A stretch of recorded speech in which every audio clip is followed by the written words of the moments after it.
Broadcasting live from the Business Radio X studios in Houston, Texas. It's time for Houston Business Radio. Now, here's your host. Hello, Houston. Trisha Stutzel here, bringing you another episode of Houston Business Radio. Really excited about the guest that I have on with me today, Mr. Frank Zaccari, CEO of Life Altering Events. He's a 5-time best-selling and 2-time award-winning author. Frank has penned 9 impactful books and co-founded the Trust Process book marketing program, propelling numerous authors to success. He's a passionate mentor, conducting workshops at institutions like Arizona State University and University of California Entrepreneurship Academy, and guiding veterans through the Veterans Treatment Court. Frank, welcome to the show. Trisha, thank you. It's always a pleasure to be with you. I'm really excited about our conversation today. So the first thing that I want to draw out, Frank, is you're in California, and I've invited you to be on Houston Business Radio. And you and I have a background together through the Houston Regional Veterans Chamber of Commerce. And thank you so much for all you give to that organization. And you've also got some other Houston ties. I want to just give one plug.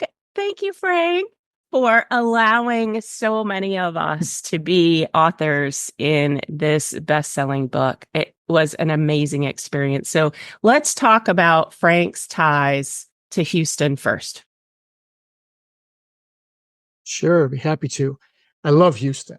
I used to come to Houston in my high-tech life many years ago and spent a lot of time there. Then I went back to Houston again when the housing meltdown occurred, and Houston was becoming almost like a ghost town. Everyone was leaving; it was a disaster. But what I love about the people of Houston, what I love about the organization, is that they said, we're not going to let this define us, and the city has come back, and the whole community, the whole area, has come back and has brought businesses back in, and it's got a very positive attitude and positive approach to life. And then it started partnering with people like the Houston Regional Veterans Chamber of Commerce, because what I saw with Houston is it starts to look around and it says, all right, what do we have a lot of? Okay, we have a lot of oil and gas, and we have a lot of veterans.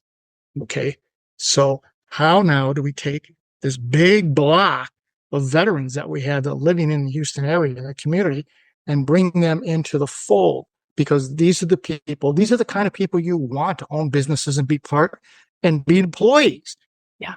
I was a CEO for several years. Everybody wants loyalty and persistency and leadership and willingness to work around and find around obstacles and get that way. And I look at Houston, and that's what I see. I see a city who finds a way around whatever the problem is. It will find a way.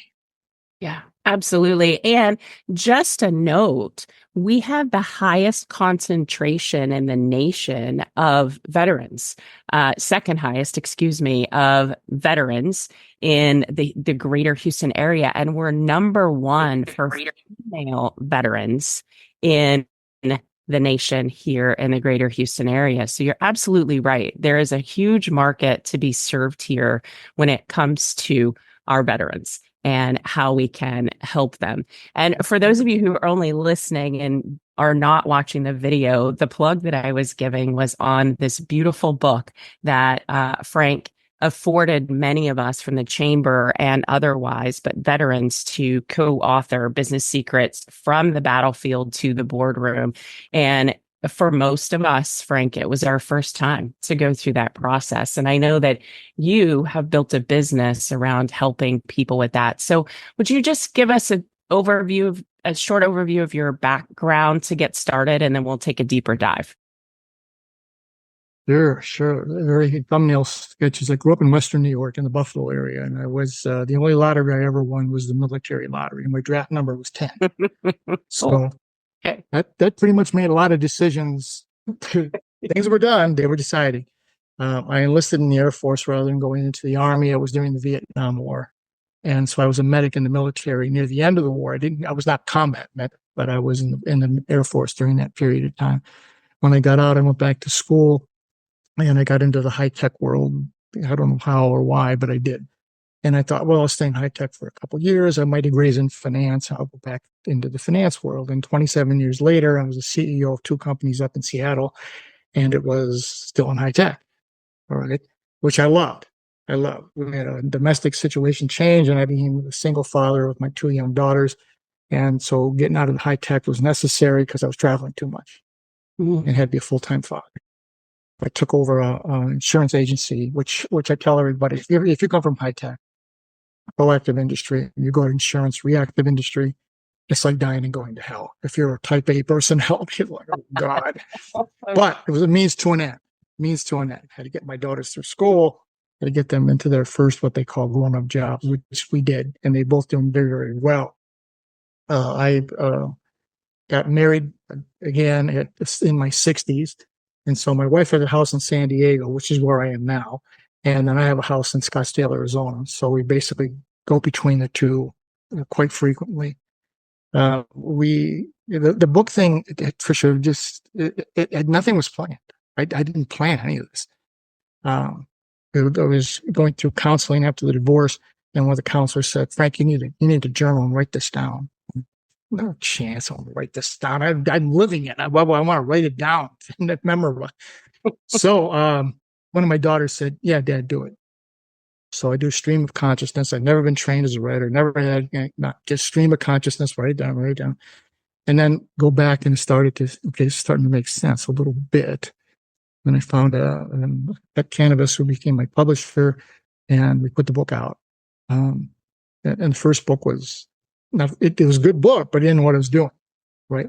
So I did 5 of those that way, not knowing what I was doing, wrote 5 books. And then I said, okay, I'm going nowhere, stop, this isn't working. And then Cat Cannabis calls me back, and I'm driving to Phoenix and in the middle of the desert. And she says, "You got to write again. You're too good." And I said, "Cat, I'm tired. I don't want to do this anymore." So I said, "Let me get off the freeway." So I'm sitting in a Dunkin' Donuts in Goodyear, Arizona, and it's 110 degrees. And she's saying, "Frank, we're going to do a series. We're going to do a series of books, the Business Secret series." Okay. And the first one was going to be about business things you don't see coming. And so that one went to #1. And we figured it out. I met my partner, Melissa Van Oss, and we figured out how to market and promote books, right? So the book goes to #1. And the second, then Kat comes back to me. She says, "Frank, people say they got their business under control, but their personal life isn't very good. And we need to write about relationship issues because you're a master at failed relationships." Thanks, Kat. Not a nice compliment. That was the second book, and it went to, that one went to #1. And then we had, your life could be doing good, but you get stuck, and that's just the way it is. Everybody gets stuck. So that was the third book. Then I wanted to do the 4th one with veterans. I've always wanted to do this. And David Weaver and you and your group are so gracious to step up and say, "Yeah, let's be part of this." And what I wanted to show, and this is not just for veterans, it's for anybody.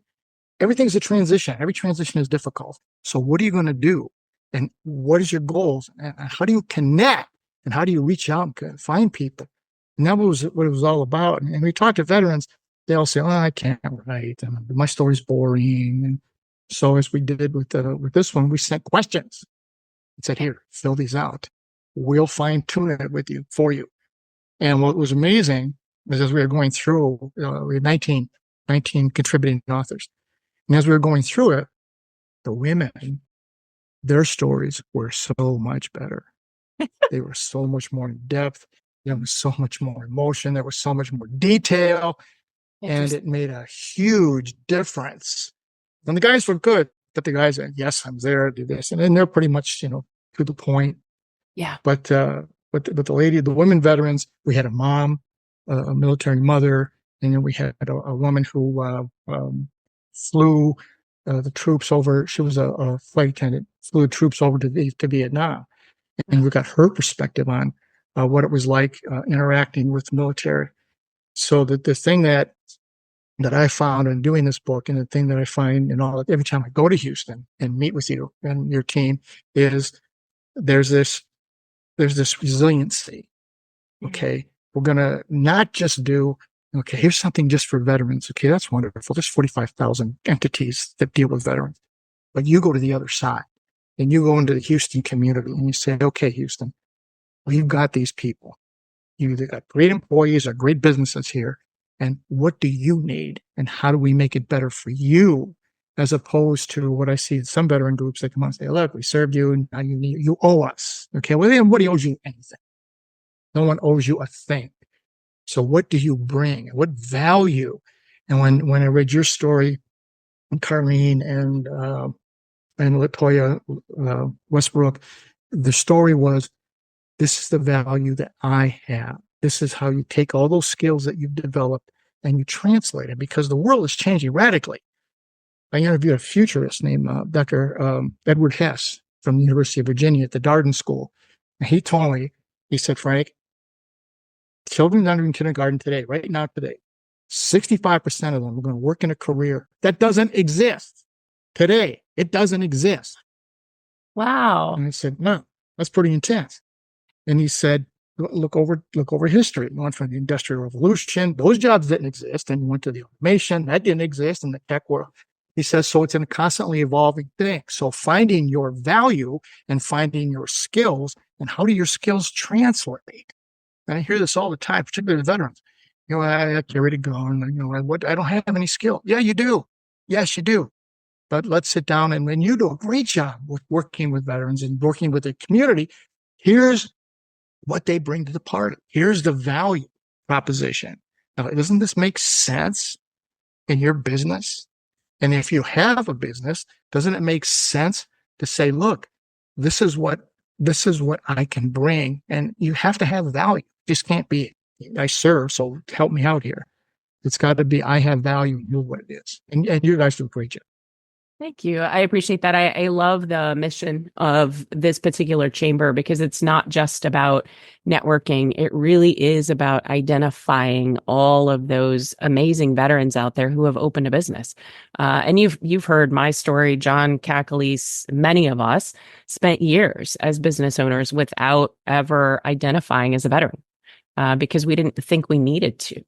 I can do it myself. You and I talked about this on your show, right? Those Yes, 5 words, yes. I can do it myself. I don't need a handout. And that's really not the message here. The message is, we need to know who you are, because we may need you to help the next guy or gal who's opening a business. Come out and mentor them. And that's really important to me, right? We all have something of value to give back to the community. And I think that's really important. Well, I want to circle back around, Frank. When I first introduced you, I talked about Trust the Process book marketing program. I'd love for you to talk more about that, so that our audience can really understand the work that you're doing with people. Sure. Be happy to. My partner is Melissa Van Oss, and she lives in Washington, D.C., and she was on my show. And she had written a book, and we started talking about, what are you doing and how are you marketing? And so she had a lot of this process already figured out. And I said, well, let's collaborate, because I think we could productize this. Okay, so then we tried it on ourselves first. We did it on ourselves, and our books went to #1. I said, okay, we might have something here. And then we started looking at, well, what are the things that are preventing it? And there's a ton of myths in the publishing world. Authors, all they want to do is get the book done. Okay, you're writing a book. I just want it done, because it drives you crazy. All right, so you got it done. Now what do I do? I put it on Amazon. Everybody's going to go buy it. Okay, doesn't work like that. 11,000 books are released every single day in the United States. 11,000. Okay, how are you going to stand out? What are you going to do different? And so what we did with our program, Melissa and I, is that we meet with an author first, potential author, and say, #1, why do you want to do this? Okay, if you want to do a legacy book for your grandchildren, then okay, we're probably not the right people for it. But if you want to write a book that's going to enhance the value of what you're doing, help your business, open up speaking engagements, webinars, workshops, and all those kinds of things, then let's talk. And then it comes down to consistency and continuity, because the first thing that every author thinks is, oh, my publisher, because they tell you this, my publisher is going to market my book. No, they're not. Publishers publish, they don't market. That's it. Okay, now they might put out a press release that nobody reads, but they're not going to market your book. Okay, now it's up to you. And then they'll say, okay, well, I was told I should have a launch party. And so I'm going to, gave this big party, this big event at this hotel or wherever. And I said, how many people said they're going to come? 150. How many people actually show up? 10, 6, 4, doesn't matter. So you're spending all this time and energy when you could be sending a consistent and a message, something better than that, right? So we create a whole campaign. We do the campaign. We create the content working with the author, and then we send it to them. We say, here, post this on this day at this time. All right. So first step is, who are you, author, and why should anybody care? I would say it nicer than that, obviously, but here's what the skill sets are. So we spend a period of time putting out posts about who this author is. Then we go into the launch process. Okay, now you know who the author is. Here's this book that's coming, and this is why it's important. Now you know who she is or he is. This is the book. This is what we've been prepping you for. On this day, go buy it. And we're going through a whole launch sequence. So we have a social media campaign. We have an email campaign. We have a live video campaign. We have people on my show and other people's shows during the course of this thing. And the net is release day is the magic. And you drive everybody to buy the book on that day. Mm-hmm. Right? Mm-hmm. And we've now had 13 in a row, 13 consecutive titles have gone to bestseller. 11 went to number 1. 5 have won awards. So we're thinking, okay, I think we've got this kind of figured out. Yeah. Now it's a matter of sitting down with the authors, and we do a real hard screen to it, Trish. We say no more than we say yes. Okay. And if do you want to use it as an evergreen tool for business or for your life or for something along those lines? Are you willing to be coached? Right? Because when you write a book, everybody and their brother and their uncle's cousin is an expert. Of course. Say, oh, you should do this and you should do that. And I get a kick out of it. And I did a talk at the Military Influencers Conference in Las Vegas about this. And I said to the people there, I said, who are the smartest parents in the world? Smartest parents in the world. And they went, well, who? And I said, people with no children. They are the smartest parents in the world because they've never done it, but they can tell you what to do, but they've never done it. It's the same with a book. Okay. So you can write a book. You have an editor. You got to have editors to do it. And then you got to market it. So when my third book hit number 1, I get a call from a big distribution house. They actually called me and they said, why aren't you using this? And I said, okay, what do you bring to the party? Mm-hmm. And they said, we're going to put your book in Walmart. We're going to put your book in Target. And we're going to put your book in bookstores. Mm-hmm. And I said, how are you going to do that? And they said, well, we got this giant online catalog. And I said, like the old Yellow Pages? Remember the old Yellow Pages? That big giant book? Yes. And I said, so I'm one line in a big giant book? Right. And they said, well, yeah. And I said, they're going to buy 10,000 copies of my book off of this one line? And they said, no, Frank. What you do is you create the demand for it. And then when you are driving 8 to 10,000 sales, then we'll put all our muscle behind it. And I said, if I can get to 8 to 10,000 by myself, I don't need you. Right. I've already figured it out. So that's what we're doing with Trust the Process. So authors are out there and you want to write a book and people say, well, what do I write about? You write about something you know. Mm-hmm. You start with something you know. And everybody has a story. And this is what we had to do with the veteran, right? You have a story. And there's somebody out there who's going through, probably thousands of people are going through what you are going through or what you went through.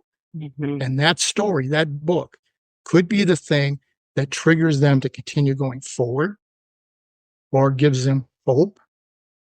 I'm speaking at the the VA Department of Defense Veterans Suicide Conference in 1 month in Portland, Oregon. And that's what this is. And we're talking about publishing a book. We're talking about the connection portion of it. Is that your story matters and your story can help somebody else, right? Help them move forward. And then it comes down to, well, I don't know how to write. Well, we got people who can do that. We got people who can help you write it. We have editors. We have people who can do graphics. The whole thing is we tell the author, if you can cut and paste, we can run the campaign for you. And are you willing to listen? Big thing. Because are you willing to listen and take direction and say, here it is? And one person told me, Frank, if you post something 3 times a week or 4 times a week, you're annoying people. And I said, okay, you've heard of Coca-Cola. You've Mm-hmm. heard of McDonald's. How many times do you see ads for them? Every day, multiple times a day. And when I was at the Military Influencers conference in Las Vegas, there was a group that was involved in the second Top Gun movie. So they were involved in the production side from the military side. Yeah. And so I said to them, how far in advance did you start working on promoting that movie? Everyone knew it was coming. Everyone knew the first one. Everybody knew Tom Cruise. 7.5 months before the release, they started marketing the movie. Mm-hmm. So consistency and continuity of the message is so important, and that's what we excel at. I mean, Melissa is a master at it, and we create this and say, on this day at this time, post it. Now, why is that important? Because social media, if we're doing the social media part, social media, if you don't get a response, not a click, not a yes, or a statement, or a comment, if you don't get a comment within the first 15 to 30 minutes, that post goes away. Mm-hmm. Have you ever seen a post and you say, no, I saw that. Where did it go? And you can't find it? Yeah. Well, nobody responded. So therefore, the algorithm pushes it out. It's gone. So we know when it's going to be posted. We comment on it. We share it. We send it to our networks. And that's how you start that spider approach that goes through. And then it comes down to you then touch your key people that you can send emails to and say, hey, I'm doing this. Can you help me out? Yeah. And then live video. Live video is critical because now you're telling your story. And as you and I said before we started filming here, sometimes you can get a little long-winded like I'm doing right now. But on those videos, we tell them minute and 30 seconds, no more. And we write the script for them. Okay. Now you can tune it up to make it sound more like you, but right. Minute and 30 seconds. When we first when we did it with timer stopwatch. And so when you hit a minute and 30 seconds, I said, stop. Well, I didn't get to the point yet. And I said, exactly. You didn't get to the point. Get to the point. Do it now. Here, say this. Yeah. And then leave them wanting more, right? Okay, what is this? And there's something about it.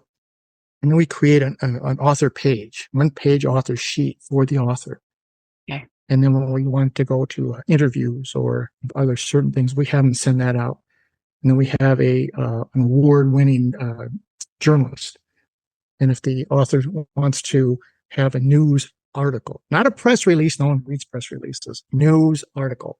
Yeah. Okay. Publications are lazy.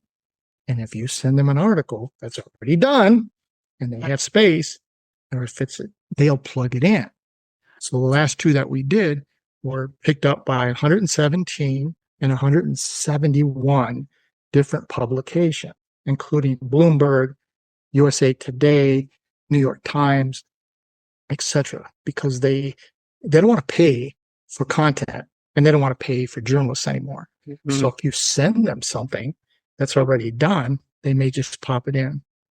And then we'll do virtual book tours if the author wants to do that, where we get, if they call themselves book geeks, right? Okay. We've done enough of these where we'll say, look, the book is about this. I don't want somebody who does zombies talking about a family or relationship book. You know, somebody who does that. Like when we did the Battlefield book, we had veterans. Right. Do it. Veterans read it and commented about it.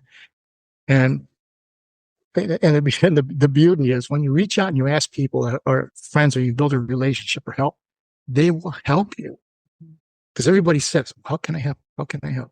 But we never tell them how, right? No, I can do it. Yeah, typical way you said before. I'll figure it out, right? Yeah, I'll just no, do you're it. not. You're not going to figure it out by yourself.